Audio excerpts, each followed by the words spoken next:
Good Tuesday morning. Caught myself. I'm still on the election day. More to come. Good Wednesday morning, everyone. This is Joe. Welcome to my gospel reflection for Wednesday, November the 9th.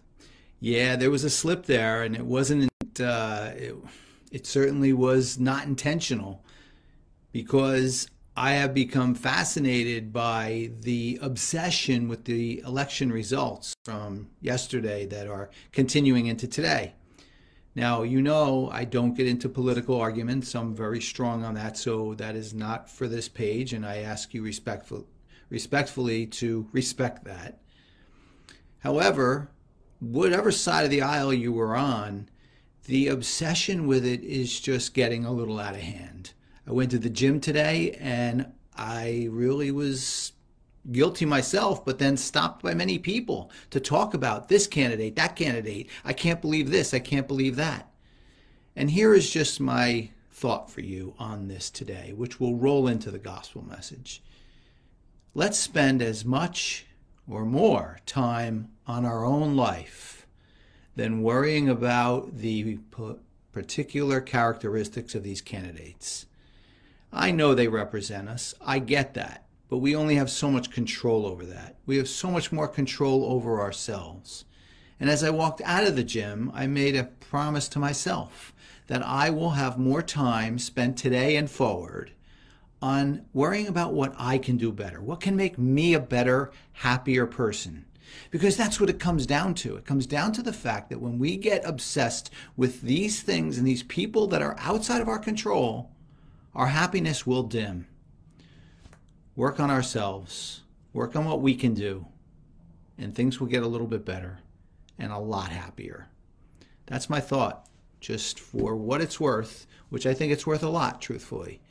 And I think our gospel message will be worth a lot too. So please quiet your minds and hearts as we listen to the gospel, which is from St. John, chapter 2, verses 13 to 22. Since the Passover of the Jews was near, Jesus went up to Jerusalem. He found in the temple area those who sold oxen, sheep, and doves, as well as the money changers seated there. He made a whip out of cords and drove them all out of the temple area with sheep and oxen, and spilled the coins of the money changers and overturned their tables. And to those who sold doves, he said, "Take these out of here and stop making my Father's house a marketplace." His disciples recalled the words of Scripture, "Zeal for your house will consume me."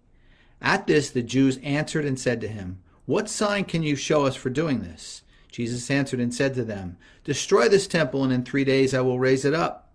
The Jews said, "This temple has been under construction for 46 years, and you will raise it up in 3 days?"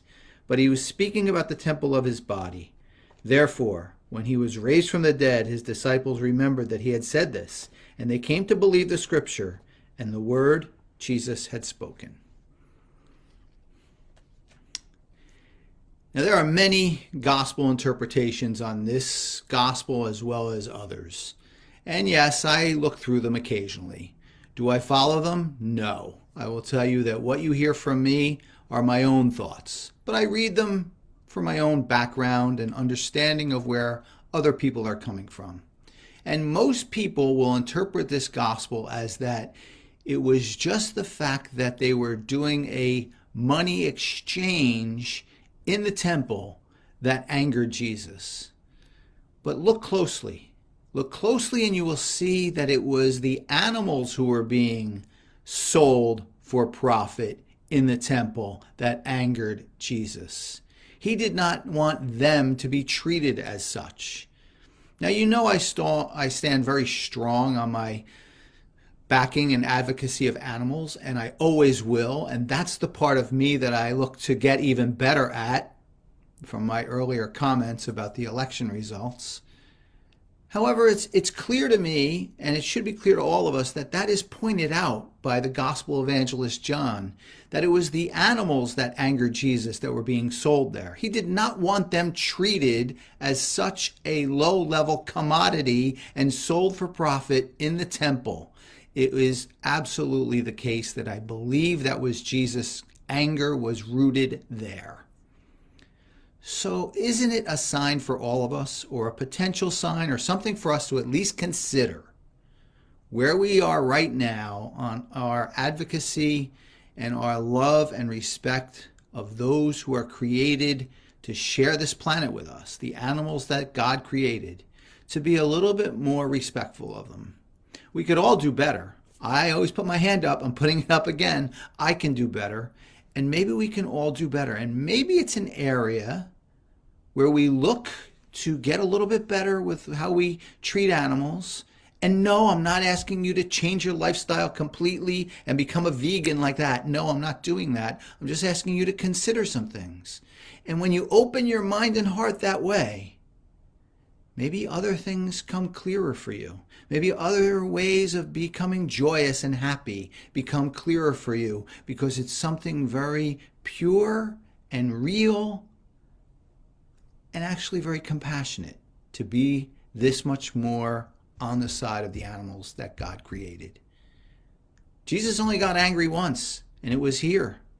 There must be a reason for us to at least ponder in our minds and in our hearts. And I think it would be worthwhile for us to do so. Well, my friends, thank you. Thank you for listening to me.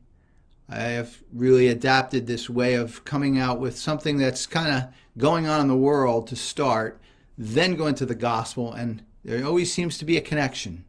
That's not me, that's God speaking to us, and I really believe that from the bottom of my heart. I wish you all a wonderful Wednesday today, and I will see you back here soon. Take care, everyone.